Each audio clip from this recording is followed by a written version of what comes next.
और इतने परिपूर्ण हुआ करते थे कि कोई भी यज्ञ अनुष्ठान करें तो बड़े विधि और विधान से करते थे। अब दुर्योधन उस यज्ञ को परिपूर्ण करते थे। एक दिन क्या हुआ, बड़ी प्रसन्नता से भगवान की भगवत की महादेव की पूजन पाठ करके बैठे, तो वहां एक भगवती जो नर्मदा महारानी है, उनकी ऐश्वर्य को देख करके बड़ी प्रसन्न रहती थी। तो नर्मदा महारानी ने ये कहा उनसे कि आपसे एक निवेदन है कि आप इस संसार सबको छोड़ करके भगवान की भक्ति कर रहे हो, अच्छी बात है, पर इन सबको छोड़ करके आप एक ऐसा प्रयत्न करो जो आपके यहाँ एक सुंदर कन्या रूप में जन्मे, कन्या की भगवती। तो नर्मदा महारानी ने निवेदन किया, तो नर्मदा महारानी को उन्होंने प्रणाम किया और करने के बाद वह युवावस्था में एक उनकी यहाँ पर बहुत सुंदर कन्या जन्म ली। अब उनके यहाँ जब सुंदर कन्या जन्म ली तो इतनी पराक्रमी थी, इतनी सुंदर कन्या हुई नर्मदा महारानी के आदेश में। बोले आपकी यज्ञ अनुष्ठान से मैं प्रसन्न हूँ। महादेव ने उन्हें आशीर्वाद दिया, वह कन्या रूप में उनके यहाँ एक पुत्री हुई। वह पुत्री जो थी इतनी सुंदर थी, तो वह देवता भी आकर के उसके विवाह के लिए प्रशंसा करते थे कि इसका विवाह जो है हमसे करो, अब हमसे कर दो। तो सभी बहुत से देवता आए और निवेदन किया कि इस पुत्री का विवाह जो है हमसे करो। पर वह दुर्योधन राजा ने उस पुत्री के विवाह के लिए मना कर दिया। क्यों मना कर दिया? बोले मैं मेरी पुत्री का विवाह जो है मेरे अनुसार ही वर ढूंढ करके करूंगा। विवाह हमारे सनातन में वैसे तो अष्टादश विवाह होते हैं, जिसमें 8 विवाह विशेष प्रचलित हैं, और उसमें भी एक ब्रह्म विवाह होता है और एक गंधर्व विवाह होता है। हमने कहीं चर्चा भी की होगी। ब्रह्म विवाह जो होता है वो माता पिता के उचित अनुसार वर वधू को ढूंढ करके जो विवाह किया जाता है उसको ब्रह्म विवाह कहते हैं, और गंधर्व विवाह मन पसंद को गंधर्व विवाह कहते हैं। उसी की एक रीति है, इसको कहते हैं वरमाला, उसी को कहते हैं वरमाला। तो दुर्योधन राजा ने ये सोचा कि सुनिए, मैं हमारी पुत्री का विवाह हम हर कहीं नहीं करेंगे, जहां मुझे लगेगा मैं वहां विवाह करूंगा। एक दिन काम से परेशान होकर आसक्त होकर के अग्निदेव जो है देवलोक से चले और उन्होंने एक ब्राह्मण रूप धारण कर लिया, और ब्राह्मण रूप धारण करके और कौन के पास पहुंच गए? दुर्योधन राजा के पास पहुंच गए। और उसी समय विवाह की चर्चा भी हो रही थी। जब विवाह की चर्चा हो रही थी, उन्होंने ये विचार किया कि राजन से ब्राह्मण के रूप में जो अग्निदेव आए थे, उन्होंने एक निवेदन किया कि आप से एक निवेदन है उसको स्वीकार करें। अब राजन ब्राह्मण के स्वरूप का सम्मान करते हुए उन्होंने बोला, बोले बताइए क्या चाहते हैं? बोले प्रभु मैं ये चाहता हूं कि हम छोटे से निर्धन ब्राह्मण हैं और मैं थोड़ा सा परेशान भी हूं, वंश की वृद्धि हेतु हम आपकी पुत्री से विवाह करना चाहते हैं। अब जब विवाह की बात की, दुर्योधन राजा को क्रोध आया और कहने लगे, सुनिए, मैं ऐसे हर किसी से मेरी पुत्री का विवाह नहीं करूंगा। बोले मैं ब्राह्मण हूं। बोले भले ब्राह्मण है, पर मैं ऐसे पुत्र से विवाह नहीं करूंगा जो जिसके पास धन ना हो, जिसके पास ऐश्वर्य ना हो, जिसके पास संपत्ति ना हो, जिसकी मान प्रतिष्ठा ना हो, ऐसे पुत्र से मेरी पुत्री का विवाह नहीं करूंगा, क्योंकि मैं चक्रवर्ती सम्राट राजा हूं, तो मेरी पुत्री का विवाह हर किसी से नहीं करूंगा। अब वह ब्राह्मण देवता कि जो रूप में अग्निदेव आए थे वो दुर्योधन राजा नहीं समझ पाए ये अग्निदेव साक्षात था, पर क्योंकि ब्राह्मण के रूप में आए थे, अब उन्हें बड़ा अपमान लगा, तो वह ब्राह्मण के रूप में आए अग्निदेव और वह छोड़कर सभा चली गई। उस समय के बाद दुर्योधन राजा ने सोचा कि मैं यज्ञ अनुष्ठान करूं। देखो भगवान की जो लीला है वो जो चाहते हैं वही होता है। वो चाहेंगे तो होगा, और वो नहीं चाहेंगे तो आप कितना ही यज्ञ अनुष्ठान की विचार कर लीजिए, पर वह यज्ञ अनुष्ठान नहीं हो सकता। क्यों? कि भगवान की जो कृपा है उनकी इच्छा से ही होती है। अब जब उन्होंने ये देखा, ब्राह्मण देवताओं को, बड़े विद्वान ब्राह्मणों को बुलाया उन्होंने, और विद्वान ब्राह्मणों को बुला करके क्या कहने लगे कि चलिए ब्राह्मण देवता हमारे यहाँ यज्ञ अनुष्ठान प्रारंभ किए। अब ब्राह्मण देवता ने बड़े विधि विधान से प्रायश्चित संकल्प भी करवाया, इत्यादि सब विधि विधान से यज्ञ प्रारंभ कर दिया। ओम सहस्रशीर्षा मुरुगः सहस्राक्षः सहस्रपादो च भूमिकुं शर्वत् सुन्वात्यतिष्ठत्यसाङ्गुलम्। ऐसे ऐसे वेदोक्त रीति से वह प्रायश्चित संकल्प भी करवाया, और प्रायश्चित संकल्प करवाने के बाद कहने लगे कि चलिए अब जब मंडप प्रवेश होता है यज्ञ में, और मंडप प्रवेश होने के बाद फिर विप्र देवता यजमान मंडलियों के साथ मिलकर के क्या करते हैं? अग्नि का मंथन करते हैं। अग्नि ऐसे यज्ञ में ऐसे अग्नि प्रज्वलित नहीं होती। अपन जब यज्ञ पहले सनातन में, अभी वर्तमान में यज्ञ होते हैं, और सनातन में जब पहले यज्ञ हुआ करते थे तो अग्नि मंथन के माध्यम से, अरणि के माध्यम से अग्नि को संकर्षण करते हैं, तब वह यज्ञ में अग्नि प्रज्वलित होती है। विप्र देवता वेदोक्त रीति से मंत्र का उच्चारण करेंगे, और उच्चारण करने के बाद फिर वह घर्षण क्रिया से अरणि के माध्यम से वह क्या होगा? अग्नि प्रज्वलित होती है, और उसी से ही अनुष्ठान में अग्नि प्रज्वलित करके यज्ञ में आहुति प्रदान करते थे। अब क्या हुआ? जैसे ही यज्ञ प्रारंभ हुआ और अग्नि की बात आई, तो वह अब अग्निदेव का मंत्रों का ओम अग्निम दूतम पुरोदधे अप्यवेवाहवे हम कपूर में ऐसा वेदोक्त रीति से मंत्र का उच्चारण किया और अग्नि का आवाहन किया, तो अग्निदेव नहीं आए। अब विप्र देवता ने सोचा कि जब तक इस यज्ञ में जब तक अग्निदेव नहीं आएंगे तो यज्ञ परिपूर्ण कैसे माना जाएगा, आहुति कैसे? इस यज्ञ में जब तक हम यज्ञ में बैठे हैं और इस यज्ञ में जब तक श्रोता यहाँ पर नहीं आएंगे, जब तक आनंद कथा में नहीं आएंगे, और श्रोता के साथ साथ जब तक आप उस यज्ञ में भक्ति ज्ञान रूपी पदार्थ को लेकर के साथ में यज्ञ में नहीं बैठोगे, वो यज्ञ का आपको आनंद भी नहीं आएगा। क्योंकि नर्मदा महारानी का जो यज्ञ कर रहे हैं, यज्ञ जो है विशेष भगवान की कृपा प्राप्त होती है जब ये नर्मदा यज्ञ होता है। ये नर्मदा जी का यज्ञ चल रहा है। जब विप्र देवता ने देखा कि बताओ इस यज्ञ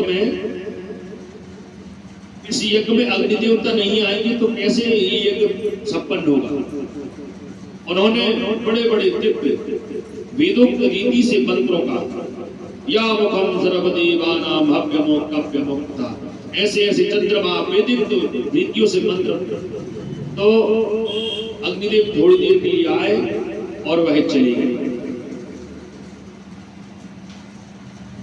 अब जब चले गए तो ब्राह्मणों ने निवेदन किया राजन से जाकर के कि राजन सुनिए, ऐसा क्या कारण है कि हमारे इस यज्ञ में अग्निदेव नहीं पधारे? पहले ब्राह्मणों ने स्वयं ने मंतव्य किया, मंत्रणा करो, क्योंकि राजन है, यदि यज्ञ में वेदोक्त रीति से यदि अग्निदेव नहीं पधारेंगे तो यज्ञ कैसे संपन्न होगा? यही विचार किया उन्होंने। फिर निवेदन करके राजा के पास पहुंचे तो राजन ने कहा कि बताइए, आप तो ब्राह्मण देवता है, आप जो चाहे वो कर सकते हैं, आप तो सामर्थ्यवान हैं, और सामर्थ्यवान आप हैं तो बताइए ये अग्निदेव कहाँ चले गए? बोले प्रभु हम तो बड़े विप्र देवता है, सब वेदोक्त रीति से 40 अध्याय की मंत्र संहिता के वेदोक्त मंत्र बोल रहे हैं, फिर भी अग्निदेव प्रज्वलित नहीं हो रहे। अग्निदेव छोड़कर चले गए इस सभा।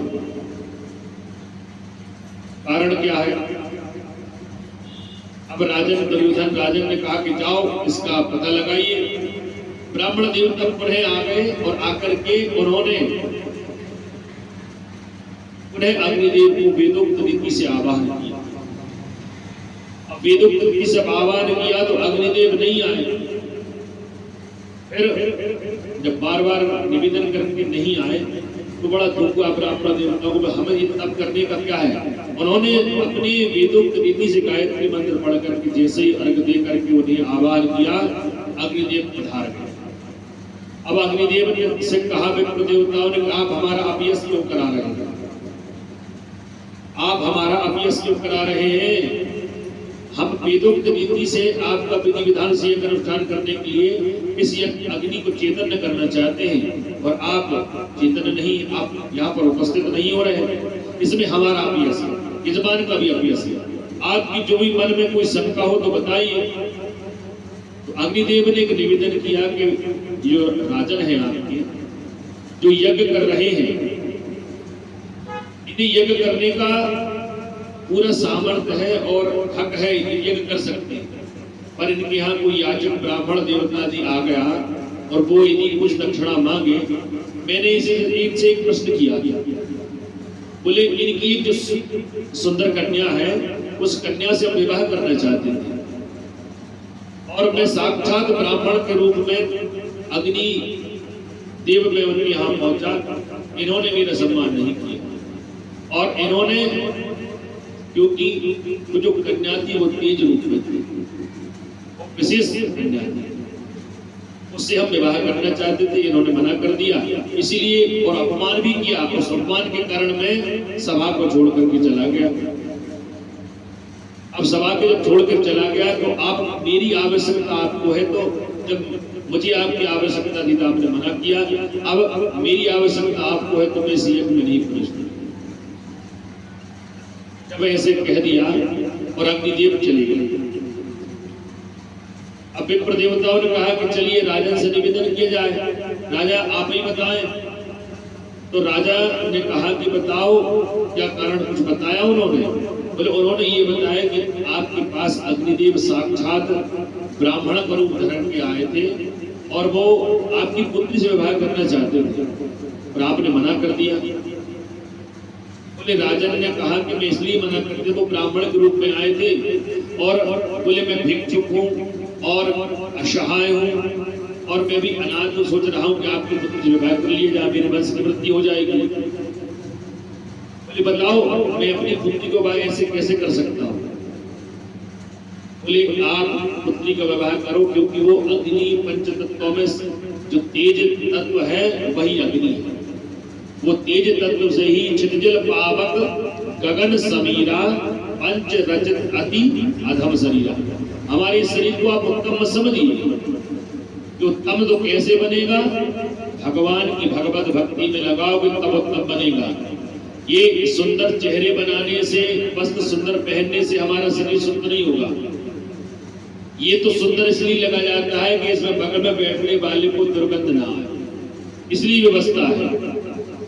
और ये सुंदरता जब होगी कैसे, कि भगवान नाम हरि कीर्तन या भगवान कीर्तन में थोड़ा बहुत जब समय मिल जाए तब भगवान की जब पूजन करो, उसी समय संसार को उस समय छोड़ दो, कोई किसी का नहीं, उस समय जब तक पूजन करो, हमेशा नहीं। हमेशा में तो लड़ाई हो जाएगी, लेकिन दिन भर भगवान की भजन करने में लगे।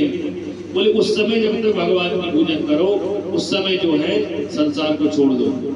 कितना ही घाटा हो जाए, ऐसा परमात्मा घाटा नहीं होने देते। आप यज्ञ में बैठे हैं, इस यज्ञ में ये प्रभाव होता है उस यज्ञ से कि अनहोनी होने वाली भी रुक जाएगी। आपने प्रत्यक्ष देखा, प्रत्यक्ष देखा है आपने, जब भी पूजन पाठ की है, कुछ अनहोनियां हुई हैं, पर भगवान ने उन्हें बैठ कर खड़े होकर के उस अनहोनी को रोका। ये सत्कर्म का ही पुण्यों के ब्राह्मणों के चरणों की कृपा है कि उस सत्कर्म में कोई विघ्न नहीं है, कृपा है।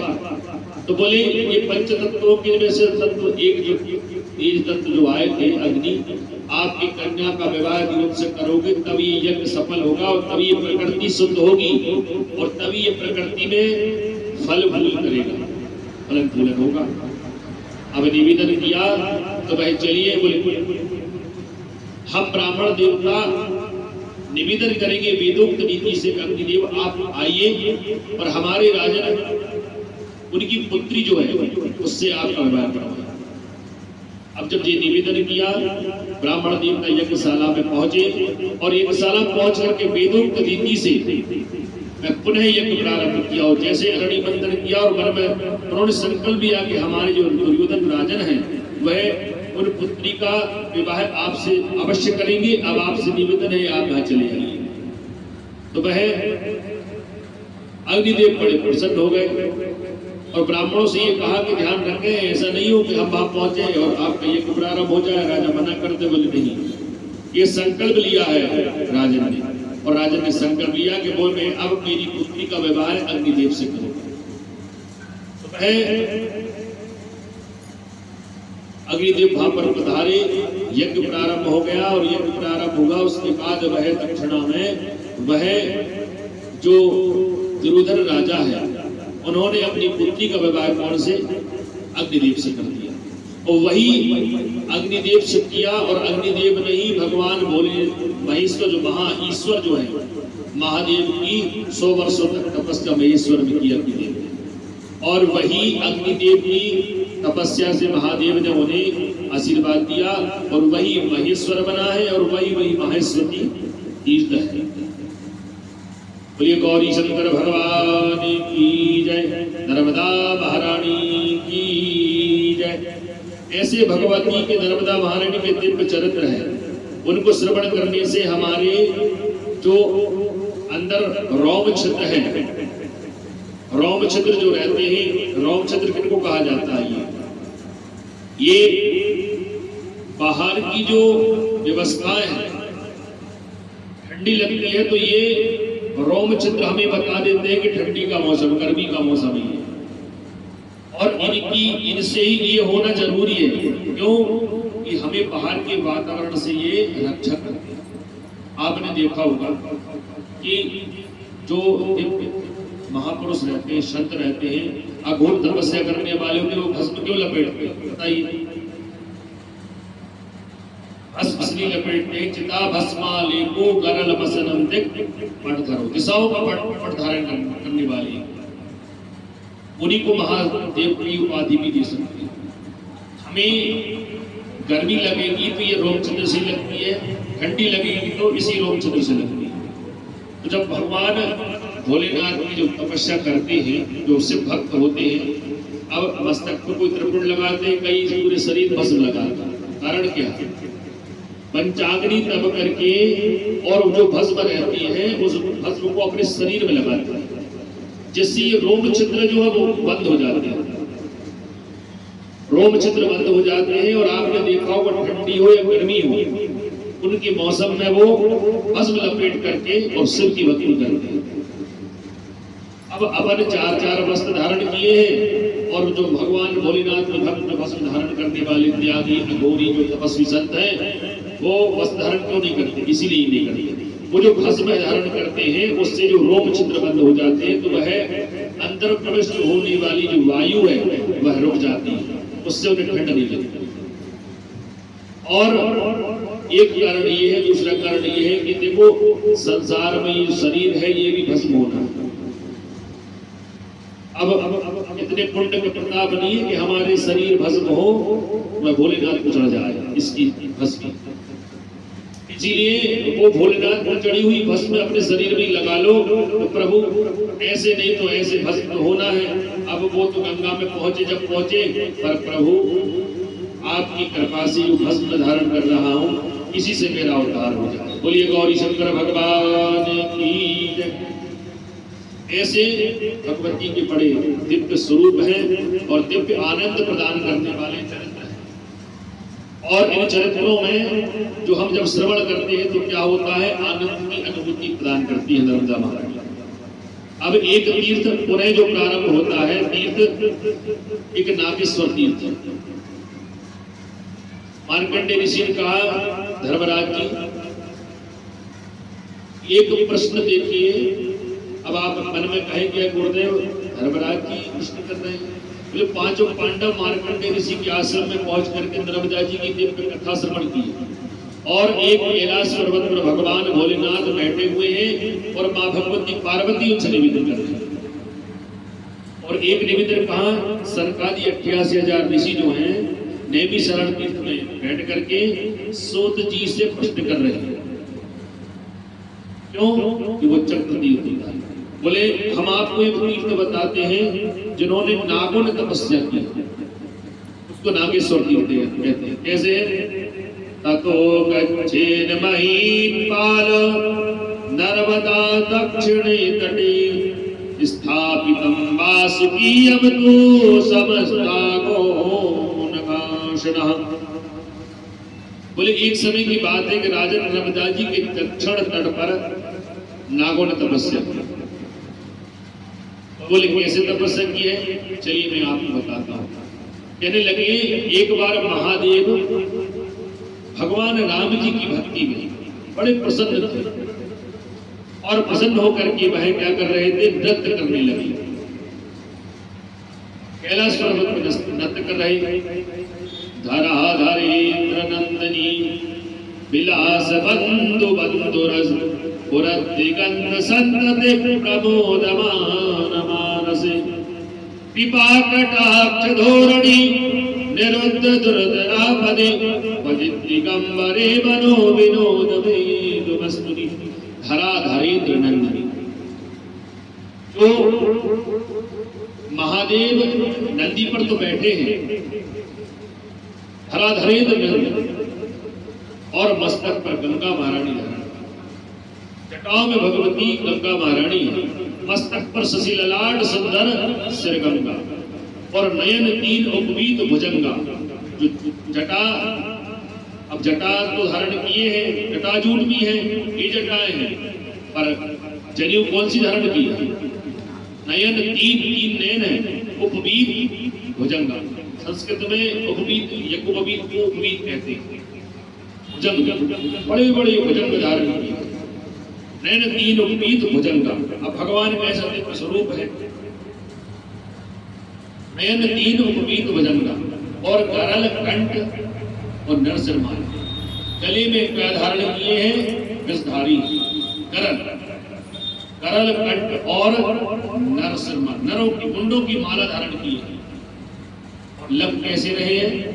असिद्ध भेष शिवधाम कर पाता, ऐसा सुंदर देखने में नहीं लग रहे। अब ये जो स्तुति है, माँ भगवती पार्वती से महादेव विवाह करने जा रहे थे ना, रामचरितमानस में भी आता है और भागवत में भी आता है और पद्म पुराण में भी आता है।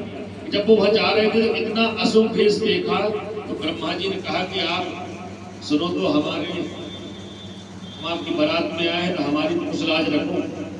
महादेव से कहा। बोले कैसे?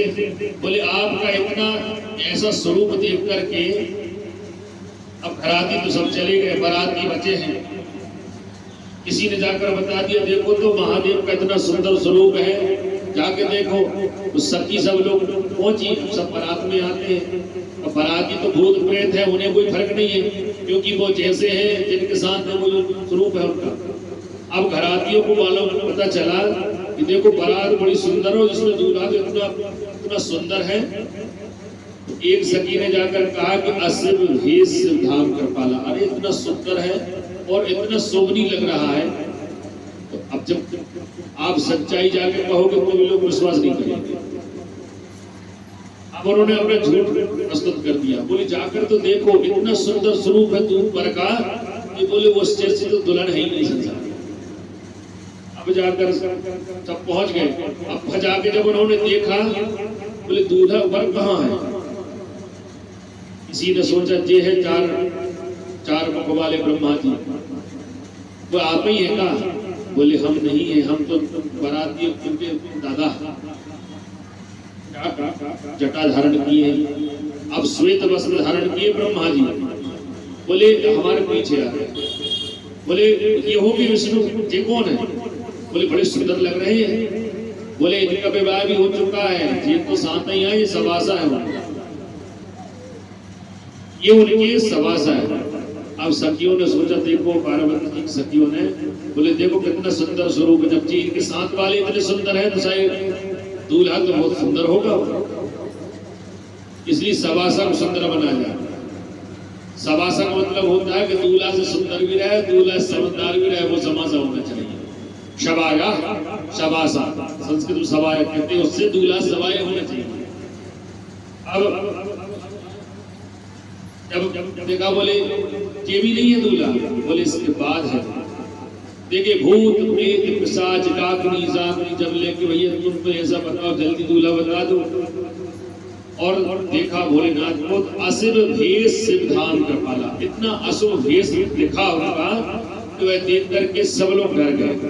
बोले तो बूढ़ा बैल है और सफेद और ऐसे चलते नहीं बन रहा है, और महादेव उल्टे बैठ गए। जबकि दूल्हा कहाँ जब जहां जाता है तो वह सामने मुख करके जाता है, बारात पीछे आ रहे। भोलेनाथ कह रहे नहीं, बोले तुम सवासा हो निवासा हो, तुम आगे पहुंचो, मेरी जो पलटन है, मेरी जो बारात है उससे विमुख नहीं हो सकता, और मैं इनको देखूं कहीं लड़ाई झगड़े नहीं कर ले, क्योंकि किसी के सर है तो किसी के पैर नहीं है, किसी के धड़ है तो किसी के अंग नहीं। ऐसे ऐसे भगवान के बड़े संग भूत और प्रेत पिशाच लिए और नाग गले में करे क्यों, भूत प्रेत पिशाच नाग गले में लेकर भुजंग चले, ऐसी भगवान का। फिर तो ब्रह्मा जी ने कहा कि बाबा सुनो तो, अब घराती तो कोई बचे नहीं स्वागत में, अब विवाह में परसने की व्यवस्था भी देखना पड़ता है, आवाज का तो पावर सिस्टम चल रहा है। बोले अब जब भूत प्रेत वहां भोजन करेंगे तो परसेगा कौन, वहां तो कोई बचा ही नहीं, सब छोड़ छोड़ के भाग गए। ऐसा सुंदर स्वरूप बनाइए जिससे आनंद प्रद हो। तो फिर भगवान ने इतना सुंदर स्वरूप बनाया, कर्पूर गौरम करुणावतारम संसार सारम भुजगेन्द्रहारम सदा वसंतम हृदयारविंदे भवम भवानी सहितम नमामि। भगवान ने इतना सुंदर स्वरूप बनाया। पहले तो ये आसन भेष शिव धाम कर पाला, अशुभ देखने में आदमी को चक्कर आ जाए। फिर भगवान ने अपना सुंदर स्वरूप बनाया, और इतना सुंदर स्वरूप बनाया तो तुलसीदास जी लिखा है, देख शिवहि सुर प्रिय मुस्काई वर लायक दुल्हन जगना। इतना सुंदर स्वरूप भगवान भोलेनाथ ने बनाया, तो जो बुराई करते थे वो कहने लगे भैया अरे दूल्हा, ब्रह्मा जी विष्णु सब फैल हो गए भैया।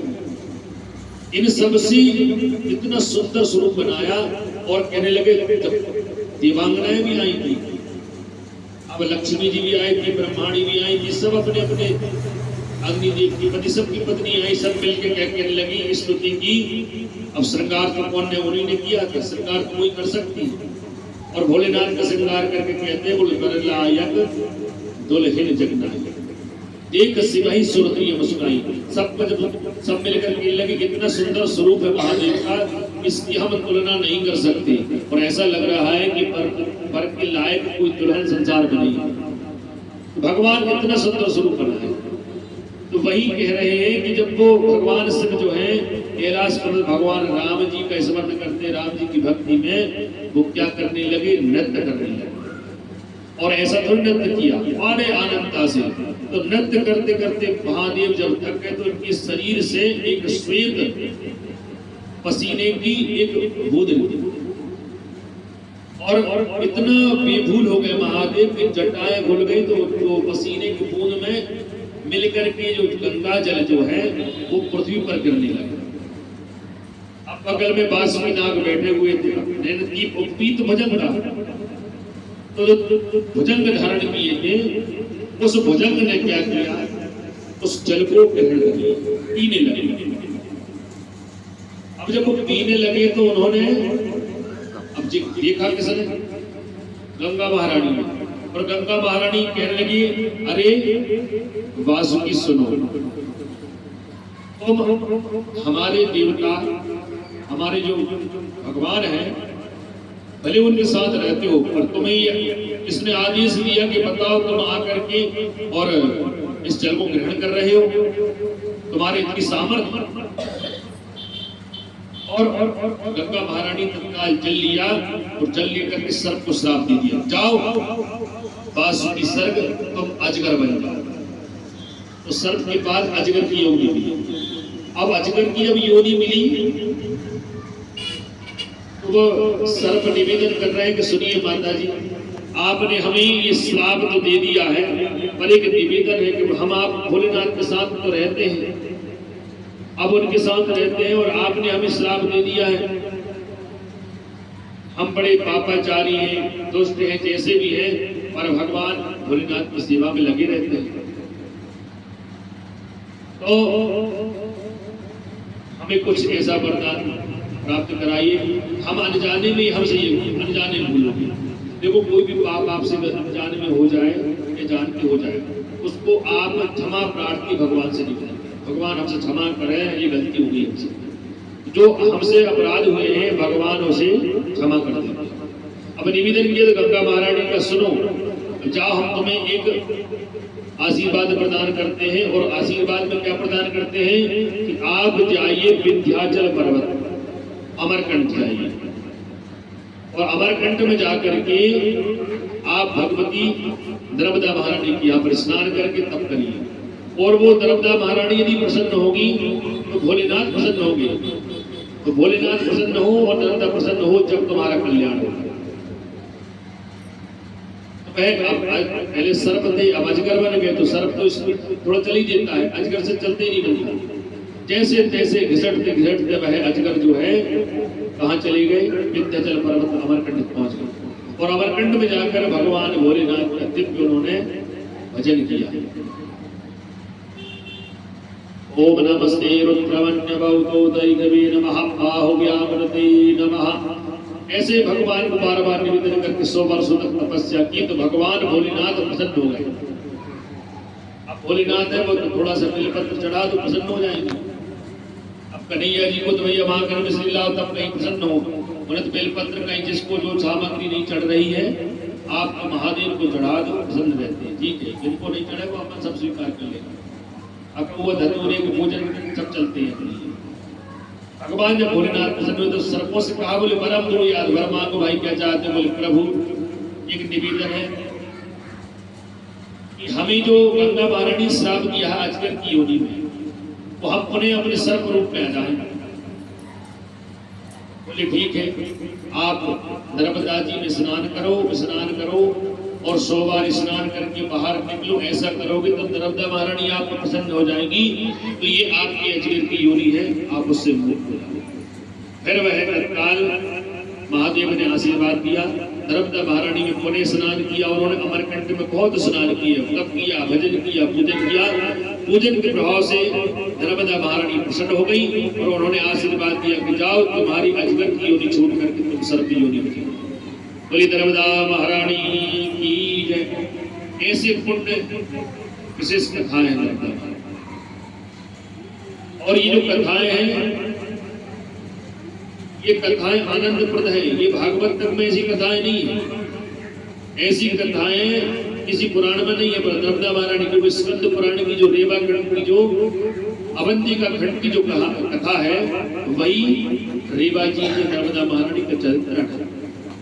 इसमें हमें जीवन में, क्योंकि आप कितने बलशाली हैं, पर आपको अपनी मर्यादा, इस कथा से हमें ये प्राप्त होता है कि हम कितनी बलशाली हो जाएं धन ऐश्वर्य धन से। आप ये ना समझें कि हम अब हर चीज से परिपूर्ण हो चुके हैं और भगवान के हम भजन कर रहे हैं तो हमसे बड़ा कोई भक्त नहीं है। ऐसा नहीं है। क्यों कि हमसे बड़े बड़े धुरंधर पड़े हैं, हम तो कुछ दान धर्म नहीं करते। अब हम कहें कि हम पुराण करते, हमसे बड़े बड़े पुराण करने वाले हैं। पर अपनी अपनी वास्तविकताओं में, अपनी अपनी मर्यादाओं में रहकर अपने अपने कर्म करना चाहिए, क्योंकि ये जो मनुष्य योनि मिली है वह हम अजगर रूप में ही घिसट रहे हैं। हाँ, कैसा समझ रहे हैं? 84 लाख योनि के बाद जो मनुष्य योनि मिली है, अब हम जब परिवार में फंस जाते हैं तो इधर घिसट गए, इधर चले गए, उधर चले गए। अब यही द्रौपदी महारानी कथा रूपी भागवत रूपी इस तीर्थ में हम जब स्नान करते हैं, उसके स्नान के प्रभाव से हमें इस योनि से मुक्ति प्रदान होती है। अब एक संकर्षण तीर्थ आता है। संकर्षण जो तीर्थ है वो तीर्थ कैसा है? बलभद्र भगवान जो है, उन्होंने संकर्षण भगवान उनको कहते हैं, बलभद्र भगवान को। कहते ततो गच्छेतु राजेन्द्र तीर्थम परम शोभनम उत्तरे नर्मदा मूले यज्ञपाटस्य वन्द्यतः। बोले नर्मदा जी के दो तट विशेष हैं, दक्षिण तट उत्तर तट। जिसमें उत्तर तट में ऋषि मुनि विशेष तपस्या करते हैं, गृहस्थी लोग रहते हैं। दक्षिण और दक्षिण तट में जो है ब्राह्मणों को तपस्या करने का विशेष बताया गया। ये उत्तर तट में शंकर से जो भगवान बलभद्र भगवान है, उन्होंने भगवती नर्मदा महारानी की दिव्य आराधना की। क्यों आराधना की है कि उनकी आराधना करने से भगवती नर्मदा महारानी ने उन्हें, क्योंकि जब वो एक बार घर में बैठे यमुना महारानी का स्नान भी किया, पर उन्हें मन में शांति प्राप्त नहीं हुई। तब में भगवती नर्मदा महारानी की यहाँ पर बलभद्र भगवान आए और उत्तर तट में स्नान करके भगवान की भक्ति की। अब एक एरण्य जो तीर्थ है उसकी महिमा आती है। कहते ततो गच्छेत महीपाल एरण्य संगमम परम ततः गच्छत मे मया राजचित्तस्य वतस्पुरः। बोले एक जो एरण्य तीर्थ है उसकी हम आपको कथा श्रवण कराते हैं। बड़े दिव्य जो है कथा जब प्रारंभ होती है तो कथा रूपी जो भगवान की वर्षा हो रही है। अब नर्मदा जी में तो आप जाओगे, एक बोतल लगाओ, दो बोतल लगाओ, 20 लगाओ, फिर घर आओगे, फिर घर जाना पड़ेगा, भोजन कौन बनाएगा। अब ये कथा का समय हमने इसलिए रखा है कि इस समय ना भोजन की याद आएगी, क्योंकि अपने करके ही आ रहे हैं और करेंगे समय है 8 बजे तक समय लगेगा। तो इसीलिए कथा में जो वर्षा जो होती है, जो अमृत रूपी वर्षा, ये हमारे शरीर को, तन को, मन को, धन को पवित्र करती है। स्नान जल में करोगे तो आपका तन पवित्र होगा। अब मन पवित्र कैसे होगा? भगवान की इस दिव्य कथा में जो वर्षा होती है, ज्ञान रूपी, विवेक रूपी जो वर्षा हो रही है, इससे क्या होगा? हमारे तन को, मन को, धन को पवित्र करने का है। बोले एक समय ब्रह्मा जी के पुत्र हुए, मानस पुत्र जो हुए दक्ष प्रजापति, और दक्ष प्रजापति की 60 कन्याएं हुई। 60 कन्याओं में 27 चंद्रमा को दी थी, 10 धर्म को दी थी, 8 कश्यप ऋषि को प्रदान की, कुछ अत्रि ऋषि को प्रदान की। अत्रि ऋषि की पत्नी सती हुई, वो कहाँ है? चित्रकूट। अब बैठे दोनों, उनके संतान नहीं, इसको अरण्य तीर्थ कहते हैं। सती रसोईया और अत्रि ऋषि तपस्या की, उनके संतान नहीं थी। तो अनुसुईया माता जी और अत्रि जब बैठे हुए और विचार करते कि यार कोई ऐसा तप होता स्वामी, उससे हमारी संतान होती, और बहुत सा तप कर रहे हैं। तो बहुत वर्षों तक वह नर्मदा जी के तट पे जाकर के उन्होंने भगवती की आराधना की, और नर्मदा महारानी की जब तपस्या की और भोलेनाथ की भी तपस्या की। देखो, नर्मदा जी में स्नान करो तो भोलेनाथ की आराधना करना आवश्यक है। अब जब परिक्रमा करते हैं तो नर्मदा जी अपन जब पूजन करते हैं तो भगवान शंकर रुद्री पालन की क्या है, छोटे छोटे रुद्रगण है, वो आपके जो नर्मदा जी के आपका नर्मदा जी आपका जल है, इसमें कंकड़ ही शंकर है। रुद्र फलते हैं यहाँ, असंख्य रुद्र। तुम कंकर शंकर सब की, आपकी जो कंकड़ है वो साक्षात शंकर स्वरूप है। और नर्मदेश्वर की हमेशा आप पत्थर भी लेकर आओगे ना, जो प्रदीप मिश्रा के यहाँ से पत्थर ले आएंगे, अरे उससे अच्छा भैया कि नर्मदा जी महारानी के यहाँ के बोले आओ, वो आपको कल्याण प्राप्त करेगा। बाकी घंटी क्या है, लेके उड़ते बोले हमने देखो मिश्रा जी के यहाँ से ये लेकर आए हैं, क्या शिवलिंग। बोले कहाँ है? बोले उन्होंने शिला रखी है उसी में से। एक सज्जन ने बताया, बोले गुरु जी तो पागल हो गए हैं, उन्होंने एक ट्राली गिट्टी बुलवाई थी व्यवस्था करने के लिए, तो भक्त ऐसे है वो गिट्टी उठा। और नर्मदा जी के यहाँ से हम कहें कि वो शंकर जी ले आओ, अरे बोले गुरु जी आपको नया तीर्थ बन गया है। देखो भोलेनाथ की कृपा से ये तीर्थ बनते हैं।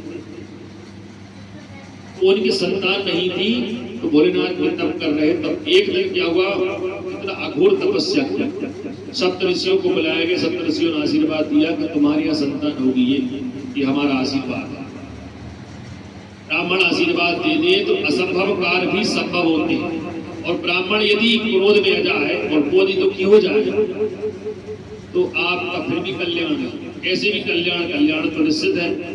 तो एक दिन भगवान ब्रह्मा विष्णु महेश जो है 3 ब्राह्मण के रूप में पहुंच गए अनुसुईया जी के आश्रम। और कहाँ है वो पता है? चित्रकूट में, आप गए होंगे। सती अनुसुईया के आश्रम में पहुंच गए और आप कहते भिक्षाम देही।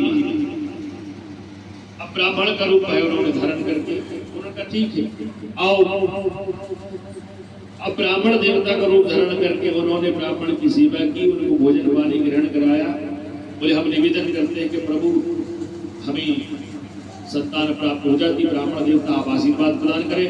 अनुसुईया ने जब ऐसा निवेदन किया तो वह अत्रि ऋषि ने कहा कि सुनो, ये ब्राह्मण हमारे घर आ गए हैं, अब हमारे में संतान हो जाएगी। अनुसुईया इतनी पतिव्रत स्त्री थी, उन्होंने अपनी योग माया से देख लिया कि ब्रह्मा विष्णु महेश, समझ, और उन्होंने स्पष्ट किया कि आप ब्रह्मा विष्णु महेश तीनों हैं। ब्रह्मा जी ने कहा कि भैया माता जान चुकी है। बोले हम ये चाहते हैं कि आपके समान पुत्र होना चाहिए। वचन भी है, माता अनुसुईया ने डाल दियो पाल में, तीनों देव हिल रहे बल करके लाल। तो उन्होंने आशीर्वाद दिया कि हम आपको आशीर्वाद ये प्रदान ये करेंगे कि हमारे ही स्वरूप में एक जो रूप होगा उससे आप यहाँ 3 संतान होंगे। तो बोले तपस्या करो। तो भाई नर्मदा महारानी के तट पर उन्होंने तपस्या की। उस तप के प्रभाव से ब्रह्मा विष्णु और महेश, ब्रह्मा जी के अंश से चंद्रमा उत्पन्न, विष्णु भगवान के अंश से दत्तात्रेय भगवान, जो भागवत में भी कथा आती है। चंद्रमा ब्रह्मा जी के अंश से हुए, एक संतान हुई। दूसरी विष्णु भगवान के अवतार दत्तात्रेय भगवान हुए, और शिव के स्वरूप से कौन? दुर्वासा ऋषि।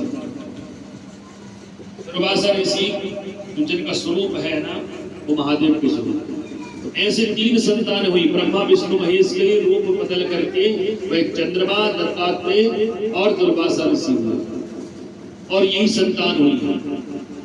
और इन्हीं संतानों ने का वह उन्होंने वात्सल स्वरूप जो है अनुसुईया जी ने भगवती नर्मदा महारानी और भोलेनाथ की कृपा से प्राप्त। बोले नर्मदा महारानी की जय। और वही उनसे वंश चला। भगवती नर्मदा महारानी के यदि पुराण किया जाए और विधि विधान से, तो उसमें ऐसी दिव्य कथाएं हैं जिसमें कहने में बड़ा आनंद प्राप्त होता है।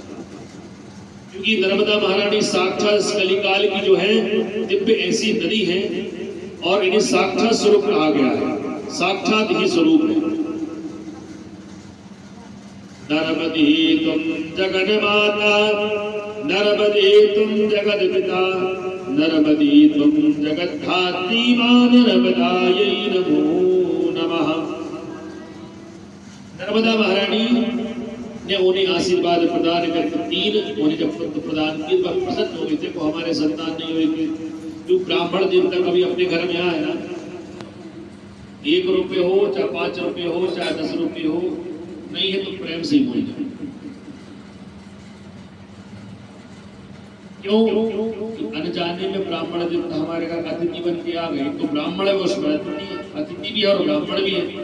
वो आ गए और आप ने हो सकता है कहीं से प्रसन्न होकर आए हो, या कहीं से कोई दुखी होकर आए और आपने उन्हें दक्षिणा दे दी, आपने जल ग्रहण करा दिया, वो क्रोध में शांत हो जाएगा। देखो भाई जमान ने हमें जल ग्रहण कराया।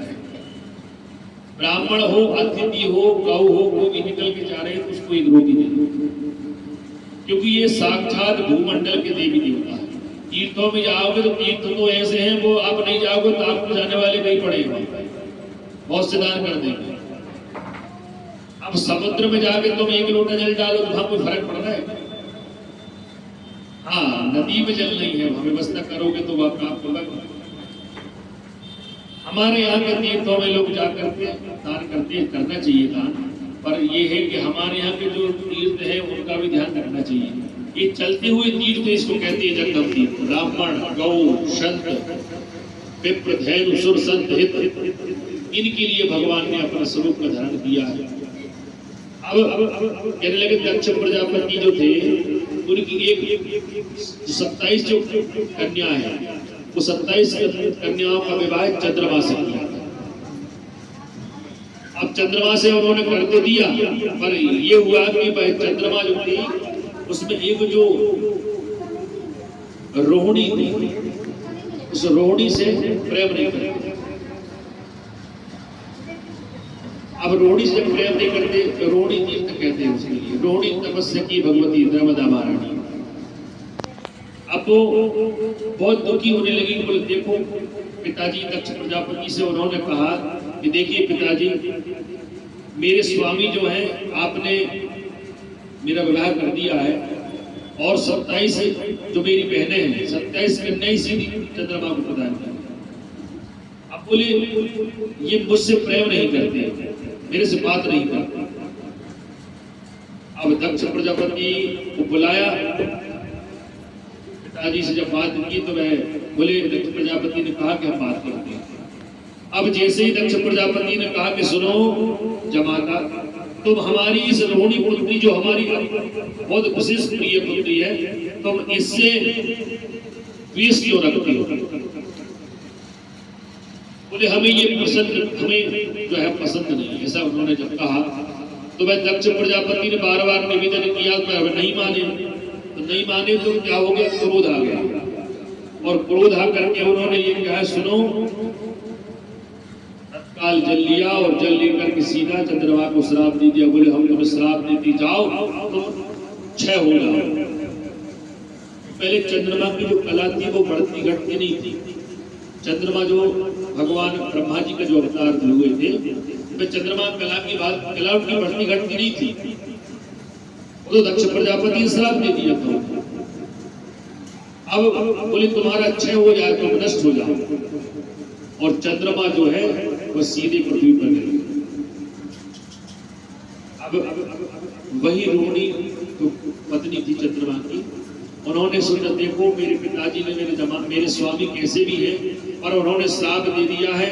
अब श्राप में श्राप दक्ष प्रजापति ने श्राप दिया, उसमें कोई काट नहीं, उसका यदि किसी के पास काट है तो महादेव, क्योंकि वो भी उनके जमाता थे, त्रिलोकी भगवान नाथ है महादेव। तो वह उन्होंने इस महामृत्युंजय मंत्र तब किया।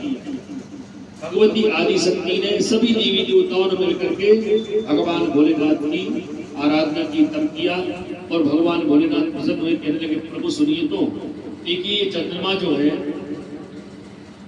इसको क्षय कर दिया, और बोले आपने तो नेत्र जो है भगवान, कोटिक चंद्र दिवाकर, कोटिक सूर्य प्रभाकर, राजत सब ज्योति। भगवान करोड़ों चंद्रमा और करोड़ों सूर्य की ज्योति है, वही ज्योति ही भगवान की सूर्य चंद्रमा है, नेत्र है। तो अब उन्होंने तपस्या की बल से भगवान भोलेनाथ वहां पर आए और कहने लगे सुनो आप क्या चाहते हो? बोले प्रभु सुनिए, दक्ष प्रजापति ने इनको श्राप दे दिया है, इनकी जमाता है, अब इनका कल्याण के लिए कोई आप बताइए क्या कारण, क्या कैसे कल्याण होगा इनका? तब उन्होंने ये कहा कि मैं दक्ष प्रजापति जो प्रजापतियों के अधिपत्य राजन है, चाहूं तो मैं इसको मुक्त कर सकता हूं, और राजा का अपमान होगा, इसीलिए मैं ये वरदान देता हूं कि आज से इनका जो क्षय स्वरूप भी होगा, अक्षय स्वरूप भी होगा। क्षय मतलब घटेगा, अक्षय मतलब कभी नहीं घटेगा। इनके दो स्वरूप होंगे।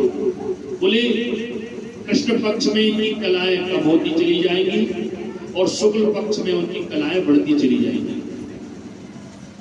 ये शिव पुराण में भी है, नर्मदा पुराण में भी, और भागवत में भी आता है। 18 पुराण जो अष्टादश पुराणेषु व्यासस्य वसन्ते, 18 पुराण जो व्यास जी लिखे हैं उनमें सब कथाएं आकर के वही मिल जाती है, थोड़ा थोड़ा परिवर्तन।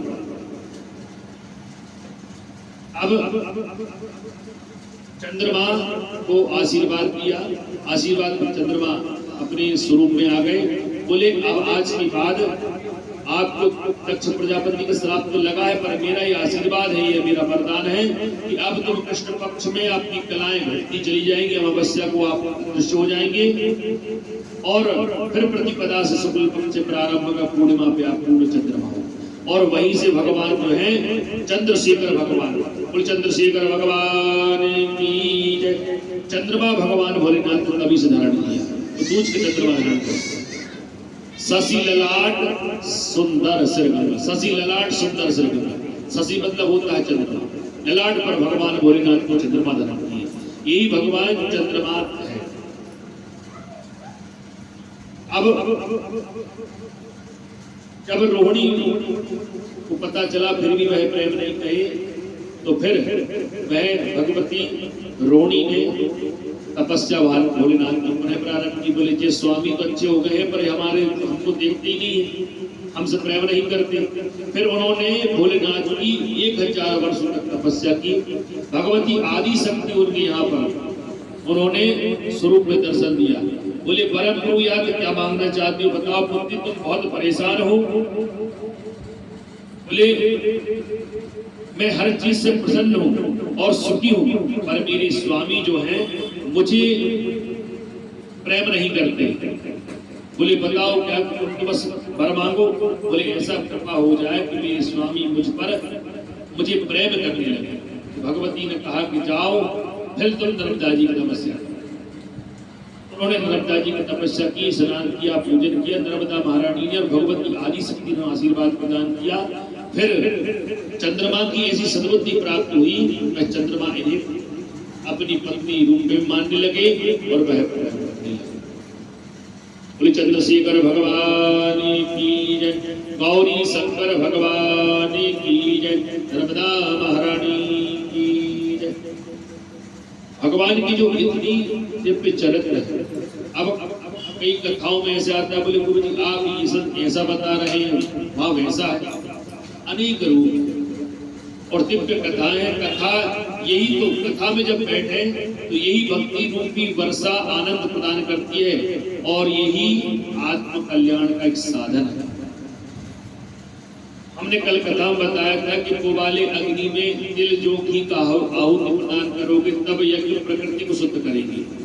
और ये है, इसमें अग्नि जब जल रही है, इसमें हमारे काम क्रोध उद्योग को भस्म कर दो, उससे जो हमें तेज प्राप्त होगा वही भक्ति महारानी ज्ञान और विवेक प्राप्त। ये अब उन्होंने एक कहा कि आगे तीर्थ की है, पर ऐसे तीर्थ नहीं है, ये विशेष तीर्थों की महिमा है इसमें। अब ये नहीं है कि यहाँ के वहां के सब तीर्थ ये भी है, पर इस नर्मदा पुराण में हम जो कथा कह रहे हैं, ये नर्मदा पुराण में विशेष तीर्थों की महिमा है, ये तीर्थ की महिमा है। नर्मदा प्रदक्षिणा की मस्तक चलती है, उसमें नर्मदा की परिक्रमा होती है। वो परिक्रमा किस लिए होती है कि जिनको परिक्रमा करना है और जिनको नहीं पता तो उस परिक्रमा मार्ग से इसको पकड़ के पढ़ते पढ़ते हुआ परिक्रमा करना। वो भी एक परिक्रमा है, वो भी नर्मदा पुराण होता है। और नर्मदा पुराण में जो कथा है ये विशेष अलौकिक कथा है। अब कहते हैं बोले गुरुदेव आप तो अलग से चल रहे हैं। बोले जो कथा में पुराण में लिखा वही वाचन करना चाहिए। क्यों? जो सत असत विवेचनी, सत असत विवेचनी यासा पंडा, सत और असत का जो विवेचन करते हैं उसको पंडा कहते हैं। तत्संग जायते इति पंडिता, यही दोनों सत्संग से और सत असत विवेचन करके आपके सामने प्रस्तुत कथा करते हैं, उसको कहते हैं। आप इधर उधर की बात नहीं, बम्बई गए थे, कलकत्ता गए थे, वो तो गए थे, बोल हम नहीं गए। आप तो दिव्य कथा श्रवण कराइए, क्योंकि ये कथा जो है मोक्ष प्राप्त करने वाला संसाधन है। इसके भागवत की, नर्मदा पुराण की, यज्ञ इनके अलावा कोई दूसरा अनुष्ठान होता ही नहीं। आप मृत्युंजय दुर्गा पाठ इत्यादि आप सब कराइए। और 18वें पुराण, 4 वेद, 6 शास्त्र, 18 प्राण, 18 अपराण और अनुप्राण भी 18, 6-7 है। पर इसके बाद जो है 18 पुराण के बाद ऐसा कोई यज्ञ नहीं है आप इसको कर सको। और इससे यदि आप बच गए, कैसे बच गए? एक तो कल्याण हो गया, और यदि इससे बच गए आपका कल्याण नहीं हुआ तो संसार में कल्याण होने होगा।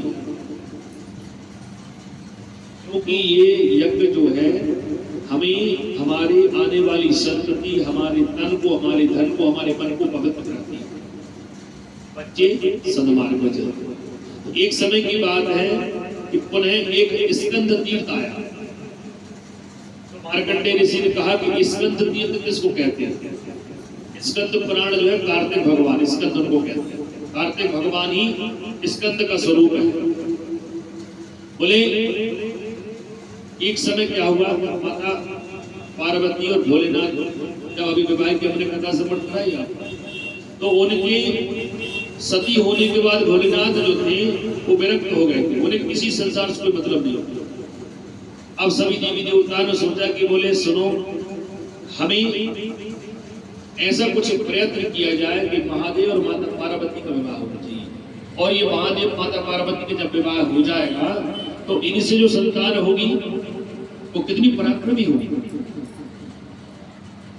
और इनका विवाह करना हमें विशेष प्रयत्न करना चाहिए।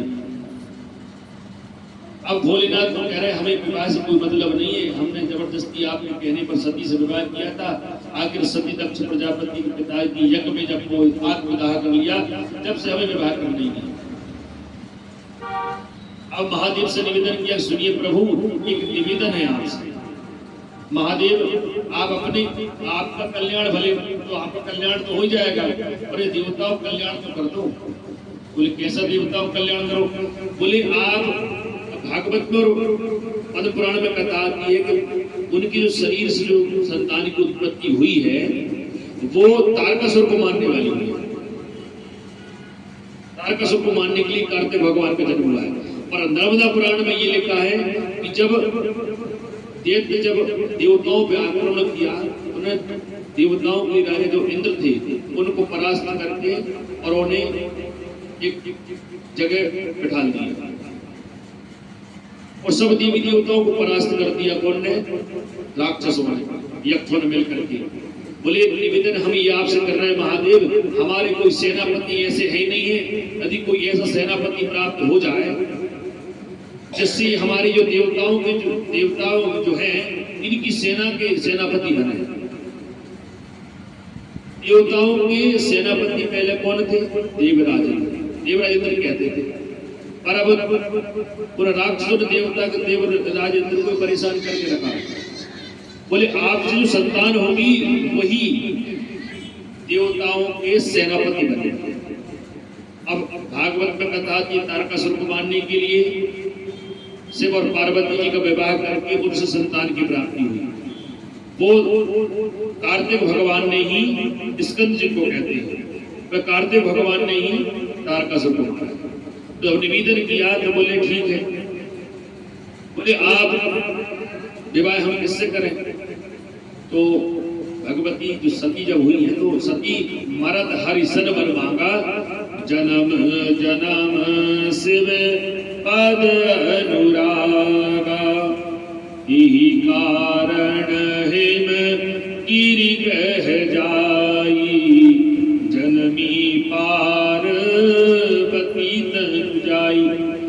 आदि शक्ति जब सती दक्ष प्रजापति की यज्ञ में जब अपना आत्मदाह किया तो उन्होंने हरि भगवान नारायण से बैठे हुए थे चतुर्भुज नारायण, बोले सती मरद हरिसन वर मांगा, जन्म जन्म शिव पद अनुरागा।